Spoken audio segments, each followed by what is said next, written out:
Bonjour à tous, aujourd'hui nouvelle vidéo sur les batteries de vélo électrique.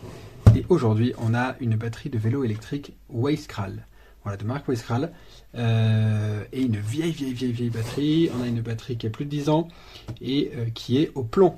Voilà, donc ça va être un sujet intéressant. Une batterie très lourde, je vais la peser tout à l'heure pour vous donner une idée du poids.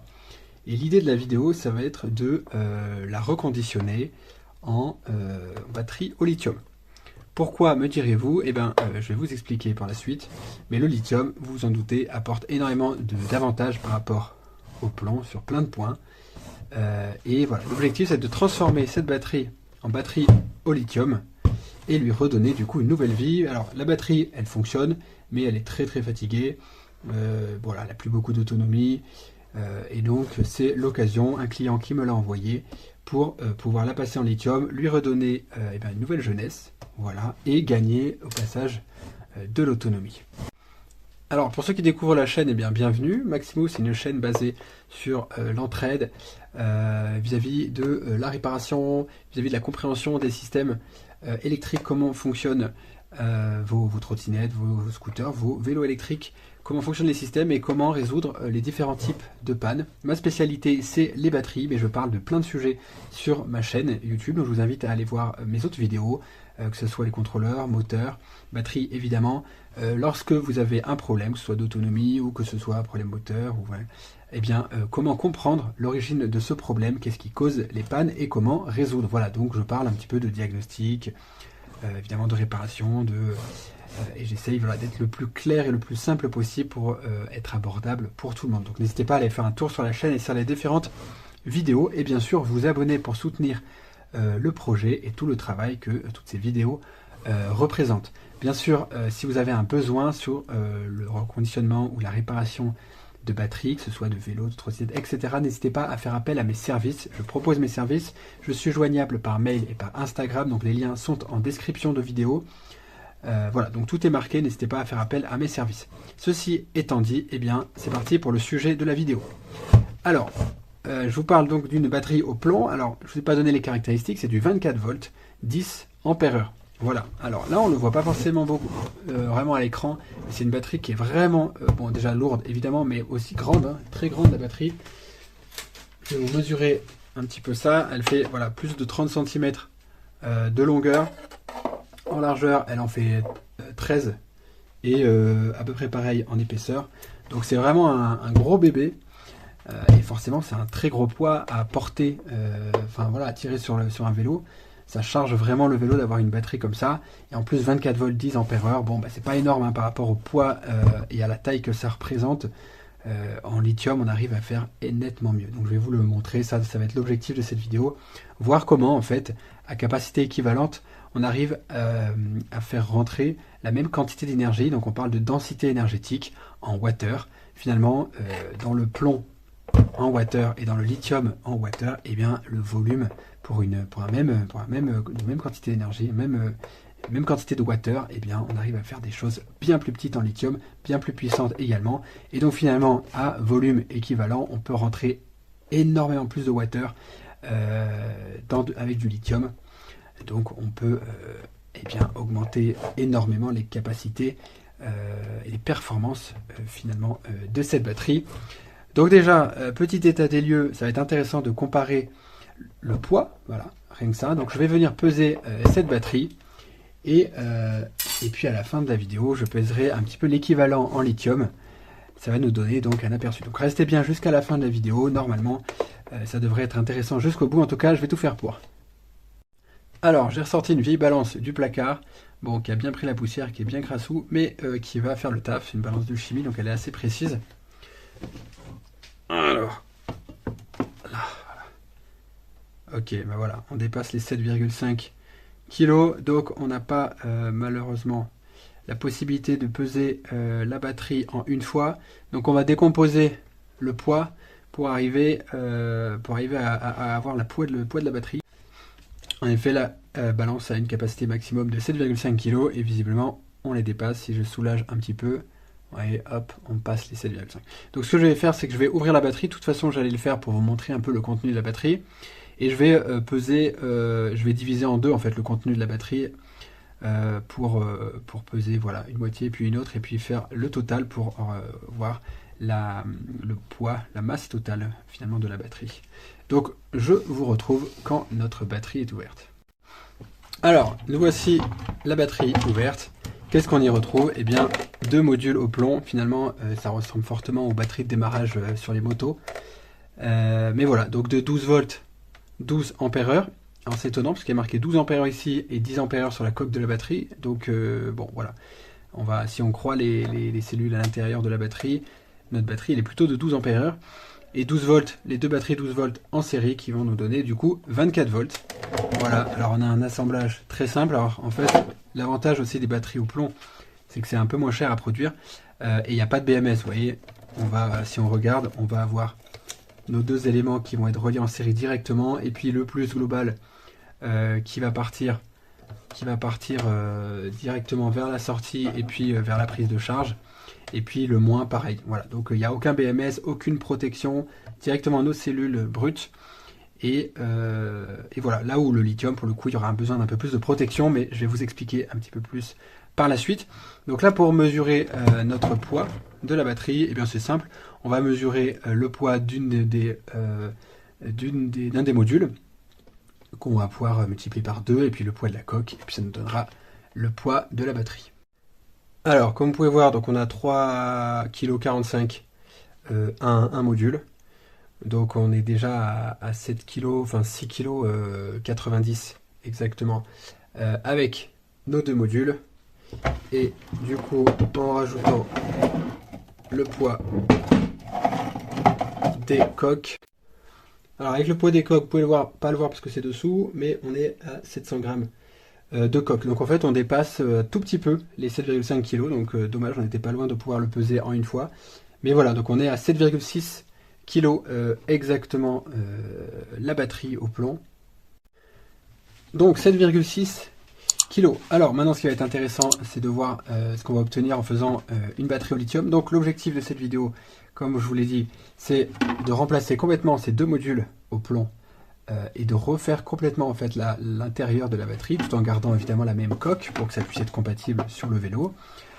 Cette fois-ci en lithium. Donc qu'est-ce qui est important de garder? Eh bien la tension. On doit avoir une batterie de 24 volts puisque le système du vélo fonctionne en 24 volts. Et si on augmente la tension, le système peut ne pas l'accepter, voire griller. Donc on peut causer des dommages au vélo. Par contre, la capacité, on n'a pas de limite. C'est-à-dire que la seule limite, là on a 12 ampères-heure, 10 marqués sur la coque. La seule limite, finalement, c'est le volume qu'on va avoir dans la coque. En l'occurrence, le client m'a commandé une capacité de 14 ampères-heure. Donc seulement un tout petit peu plus que ce qu'il y avait d'origine, pourquoi pas. On va le voir par la suite, mais finalement dans la coque de la batterie, on aurait la place de mettre beaucoup plus, au moins le double, comme je vais vous montrer. Mais voilà, donc là en l'occurrence, on va rester sur du 14 ampères, donc quelque chose d'à peu près semblable, mais avec les bénéfices du lithium, à savoir le poids, la place, la densité énergétique bien supérieure, une durée de vie supérieure également, bref, voilà. Ça va être une vraie amélioration pour la personne, pour l'utilisateur. Donc je vais vous montrer maintenant l'assemblage que j'ai fait, puisque j'ai gagné du temps. J'ai déjà fait l'assemblage. Voici la batterie 24 volts que j'ai créée. Donc là j'ai récupéré un châssis des 2 côtés. C'est mieux puisque en plus comme j'ai la place dans la coque, eh bien, c'est beaucoup plus de sécurité pour pouvoir assembler les différentes cellules et en gardant un espace, voilà, faire en sorte que l'air circule entre les cellules, qu'on n'ait aucun contact, donc c'est mieux en termes de sécurité pour évidemment voilà, limiter les risques de court-circuit, donc là ça les annule complètement. De toute façon je fais très attention à la sécurité lorsque je monte les batteries. Voilà, ça prend un petit peu plus de place, parce que forcément les cellules ne sont pas collées, mais on a tout à fait la place dans la batterie, donc aucun souci. Donc comment j'ai fait mon assemblage? Alors, pour faire du 14 ampères-heure, j'ai associé des cellules, alors pour le coup c'est des cellules Panasonic, de 3500 mAh de capacité. Donc j'en ai associé 4 par élément. Donc on a notre premier élément qui est ici, le deuxième, le troisième, le quatrième, le cinquième, le sixième, le septième. Donc 7 éléments constitués de 4 cellules. Donc les 4 cellules sont reliées entre elles en parallèle à chaque fois, et puis chacun de nos 7 éléments est relié en série au suivant, ce qui nous donne voilà, du 7S4P, comme on dit. Voilà, donc l'assemblage est complètement fait. Comme vous pouvez voir, toutes les cellules sont soudées les unes avec les autres grâce à des bandes nickel, calibrées exactement comme il faut pour pouvoir passer la bonne intensité, forcément. On est sur du 0,15 mm d'épaisseur sur les bandes nickel, doublé sur la liaison entre deux éléments. Donc chaque bande peut passer aisément 7 ampères. Donc les deux bandes vont pouvoir passer 14 ampères, sachant qu'on est sur 250 watts de puissance moteur. Et donc du coup, en 24 volts, ça tire à peu près 10 ampères en continu. Voilà, donc ça ne va pas chauffer, c'est très important de bien calculer ça. Les bandes peuvent fournir les 10 ampères en continu sans chauffer, sans problème. Voilà. Pareil aussi comment dire, du pont vers les cellules.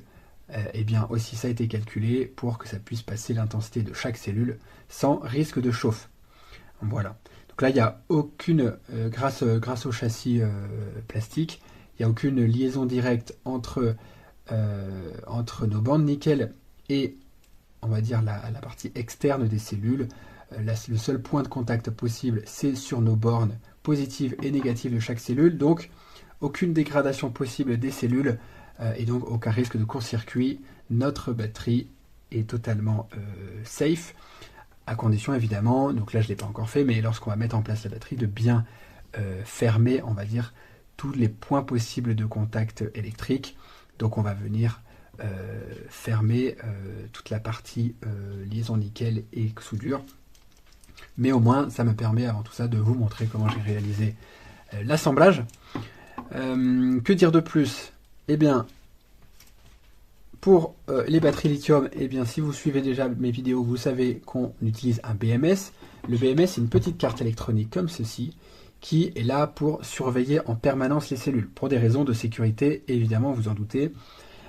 Surveiller la tension, d'une part, donc vérifier que nos cellules restent bien entre une tension de 3,2 à 4,2 volts, pas plus, pas moins. C'est la plage de fonctionnement des cellules. Une cellule chargée est à 4,2 volts, une cellule déchargée est à 3,2 volts environ. Et en dessous, le BMS va venir couper pour éviter de trop décharger les cellules. C'est pas comme les batteries au plomb qui, elles, peuvent être vraiment déchargées presque à zéro, entre guillemets, même si ça les use un peu, mais bon, elles peuvent être récupérables derrière. Il n'y a pas besoin de protéger la décharge. Pour nos cellules lithium, c'est très important. Les cellules ne doivent pas passer en dessous de 3 volts. Ce qui fait pour une batterie 7S, donc 7 éléments en série, eh bien du 3 x 7, 21 volts. Donc 21 volts, c'est la tension minimale que peut avoir cette batterie à l'utilisation. Et pour éviter que le vélo vienne trop décharger la batterie, eh bien on met un BMS qui vient couper. Il coupe à la sortie dès que les cellules atteignent les 3 volts. Voilà, et il ne fait pas que surveiller évidemment la tension globale du pack, mais il vient surveiller chacun de nos 7 éléments grâce aux petits fils d'équilibrage que vous voyez là. Alors ce n'est pas des fils qui vont faire l'équilibrage, c'est des fils qui vont surveiller l'équilibre de la batterie. Voilà, donc il ne faut pas faire d'erreur là-dessus. Mais voilà, donc là je suis venu souder en fait entre chacun de nos éléments des petits fils qui vont permettre de faire la surveillance finalement de la tension de chacun de nos éléments. Donc le BMS a aussi un rôle, évidemment un rôle d'interface.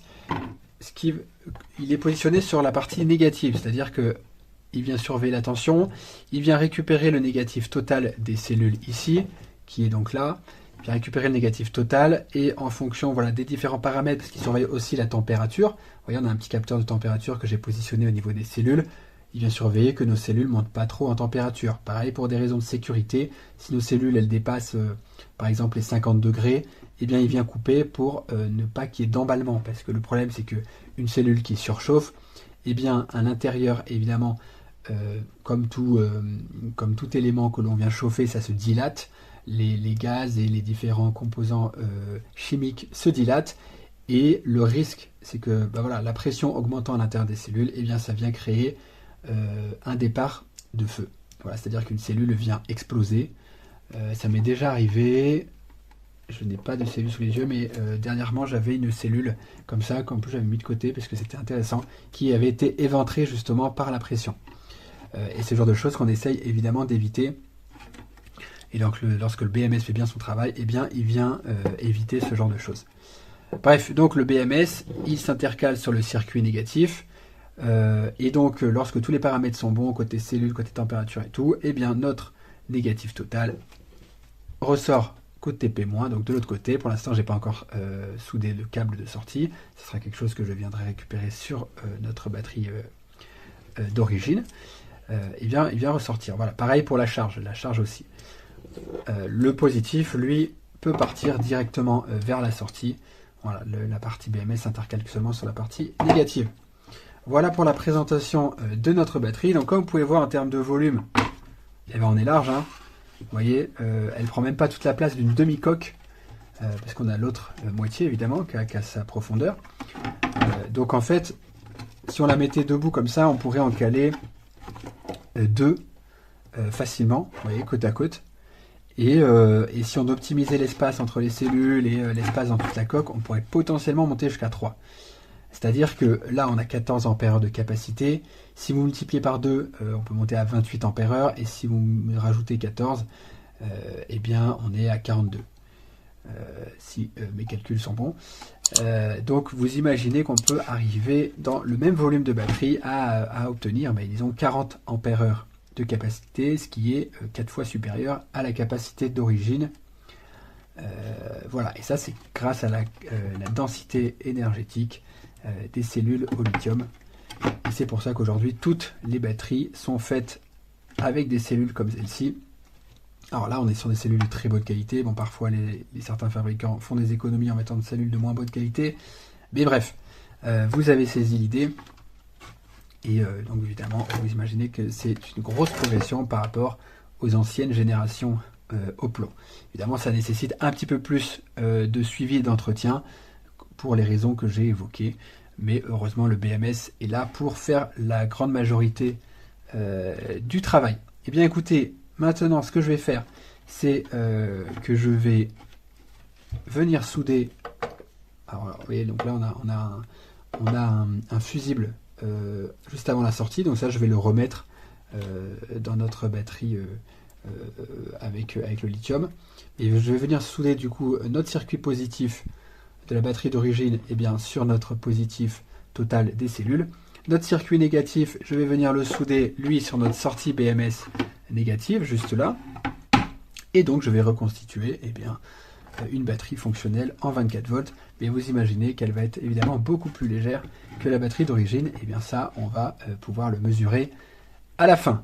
Et écoutez, je vous retrouve une fois que notre batterie au lithium est bien en place avec tous nos fils soudés et donc que la batterie est quasiment entièrement constituée.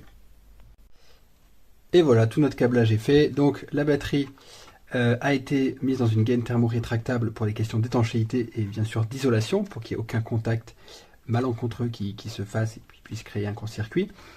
Voilà, tous nos câblages ont été reliés, soudés. Donc vous voyez notre circuit positif qui part de notre pôle positif de la batterie, qui va vers la sortie ici en passant par notre fusible, puis qui va également il y a un autre fusible ici pour la partie charge, et puis notre connecteur de charge. Alors il y a deux connecteurs de charge puisque je suis venu greffer un autre connecteur qui permettra d'utiliser la batterie avec deux types de chargeurs possibles, soit un chargeur avec une prise comme celui d'origine, mais alors je vais vous expliquer, ce ne sera pas le chargeur d'origine qu'on va pouvoir utiliser, soit un chargeur on va dire classique avec ce genre de prise comme on peut trouver un peu partout dans le commerce. Donc je suis venu greffer une nouvelle prise, un nouveau connecteur, et notre circuit négatif, voilà, qui passe aussi par le port de charge, qui arrive au P- côté BMS cette fois-ci, et puis qui va aussi vers notre connecteur de sortie. Voilà, donc ça c'est très simple. Eh bien, bon, alors là notre batterie, comme vous pouvez voir, elle flotte un peu dans la coque. Elle dépasse même pas de la première coque. Et en plus, il y a encore tout l'emplacement de la seconde coque. Donc là, ce que je vais devoir faire, ça va être de la caler. Donc là, je vais remplir cette demi-coque de mousse. Je vais mettre également de la mousse tout autour ici pour qu'elle soit bien calée. L'objectif c'est évidemment qu'elle ne bouge pas dans la coque. Donc voilà, il y a beaucoup d'espace vide à combler. Donc ça c'est ce que je vais faire avant de refermer la batterie. Mais voilà, à part ça, on n'a plus qu'à refermer la batterie et bien sûr la tester sur banc d'essai, faire des cycles de charge, de décharge, vérifier que la batterie reste bien équilibrée. Évidemment, je tiens à préciser que les cellules, lorsqu'elles ont été installées, j'ai fait en sorte que tout soit parfaitement équilibré, exactement à la même tension. Les cellules, elles avaient été testées à exactement la même capacité. Bon, c'est un peu le même discours que je porte à chaque fois, mais évidemment, il y a tout un travail préliminaire à faire pour faire une bonne batterie au lithium. Bref, donc ceci étant dit, on va faire des cycles de charge de décharge pour tester tout ça. On va, évidemment, je vais vous montrer, je vais vérifier que la batterie charge bien en l'état actuel des choses. Voilà, donc je vais venir brancher mon petit chargeur sur la prise que j'ai rajoutée et notre chargeur se met en rouge. Voilà, donc la batterie charge bien. Alors, évidemment, on est passé sur une batterie lithium, donc c'est pas le même chargeur que d'origine qu'on va utiliser. C'est un chargeur 29,4 volts. 29,4, pourquoi 29,4? Parce que, comme je vous disais, les cellules lithium chargent à 4,2 maximum. On a 7 éléments lithium en série, 7 fois 4,2, et bien on obtient 29,4. Donc il nous faut un chargeur de 29,4 volts. Voilà, donc là je l'ai choisi en 2 ampères. Alors vous pouvez choisir potentiellement 3 ampères, mais prenez pas trop non plus. 2 ampères ça, pour une batterie 14 ampères heure, ça veut dire qu'il va falloir 7 heures pour que la batterie soit complètement chargée. Voilà, avec un chargeur de 2 ampères. 7 heures, écoute, c'est bien. Ça permet de pas trop charger violemment la batterie. C'est aussi comme ça qu'on la préserve dans le temps et que, eh bien, on la fait durer dans le temps. Voilà, et bien écoutez, ce qui me reste à faire, c'est bien sûr de refermer la batterie en calant notre pack lithium au mieux. Et puis ensuite, la batterie, une fois qu'elle aura été testée sur banc d'essai, elle sera prête à l'emploi. Ça y est, la coque de la batterie est totalement refermée. Le pack lithium à l'intérieur est calé comme il faut. Comme vous pouvez voir, en sortie de batterie, on a 29 volts. Donc à 100%, on est censé être à 29,4. Donc là, on est chargé à peu près à 95%. La batterie a été testée sur banc d'essai, tout fonctionne parfaitement, elle charge parfaitement. Donc c'est parfait, la batterie est prête à l'emploi, prête pour une seconde vie. Voilà, prête, voilà, remise complètement à neuf et cette fois-ci au goût du jour avec des éléments lithium. Il ne reste plus maintenant qu'à peser la batterie pour avoir le verdict sur le poids. Et voilà, pour ceux qui sont bien restés jusqu'au bout de la vidéo, eh bien je vous en remercie déjà. Et comme vous pouvez voir, notre batterie fait 2,3 kg. Voilà, on est passé de 10 ampères-heure ou 12 ampères-heure à 14 ampères-heure, donc on a gagné un tout petit peu de capacité, mais notre poids a été divisé par plus que 3, finalement. Ouais, c'est ça, 3. Donc ça vous donne une idée du rapport poids-capacité entre une batterie au plomb et une batterie lithium, et plus précisément donc la densité énergétique qui est bien plus élevée dans le lithium. Voilà, avec une batterie déjà avec plus de performance, plus de capacité, on a un poids qui est divisé par 3, une batterie qui n'a rien à voir en termes de poids, donc déjà ça va être un gros plus pour l'utilisateur. Ça fait évidemment déjà plus de 5 kg en moins sur le vélo, c'est pas négligeable. Et bien voilà, j'espère que cette vidéo vous aura été instructive, qu'elle vous aura montré un peu ce qu'il est possible de faire en passant du plomb au lithium. Évidemment, on aurait pu bien sûr gagner en capacité de batterie encore plus, passer sur du 30 ampères-heure, 40 ampères-heure. Mais voilà, donc ça j'ai fait des vidéos sur le sujet pour optimiser les batteries. Quand vous avez déjà du lithium, avoir encore plus de capacité, jouer avec des cellules de plus forte capacité que celles d'origine, de meilleure qualité. Enfin voilà, je parle de plein de choses dans mes autres vidéos. Donc si le sujet des batteries vous intéresse et si vous avez d'ailleurs un besoin sur les batteries, ben, n'hésitez pas à aller voir mes autres vidéos, n'hésitez pas à me contacter via mes réseaux, Instagram et mail, pour tout besoin voilà, de réparation, de reconditionnement de batteries. Voilà, c'est vraiment ma spécialité, donc n'hésitez pas à me contacter et à me suivre sur tous ces réseaux. Et puis moi je vous dis à très bientôt dans une nouvelle vidéo.